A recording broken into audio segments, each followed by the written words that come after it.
സ്നേഹത്തിൽ നിന്ന് അകന്നുപോയപ്പോൾ നിത്യമായി അവൻ മരിക്കാതിരിക്കുവാൻ വേണ്ടി നമ്മുടെ പാവങ്ങൾക്ക് പരിഹാര ബലിയായി സ്വപുത്രനെ ഈ ലോകത്തിലേക്ക് അയച്ച ദൈവത്തിന്റെ സ്നേഹം.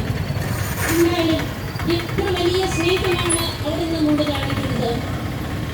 എന്നിൽ വിശ്വസിക്കുന്ന ഒരുവൻ പോലും നശിച്ചു പോകാതെ നിത്യജീവൻ പ്രാപിക്കുവാൻ തക്കവിധം ദൈവം ഈ ലോകത്തെ അത്രമാത്രം സ്നേഹിച്ചു.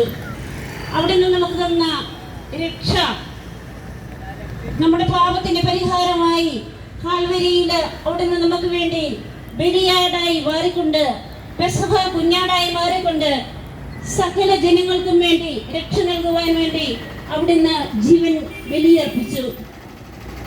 ദൈവത്തിന്റെ ഈ അനന്ത സ്നേഹം, ഈശോയുടെ ഈ കരുണ നിറഞ്ഞ സ്നേഹം നാം സ്വന്തമാക്കണമെന്ന് അവിടുന്ന് ആഗ്രഹിക്കുന്നു.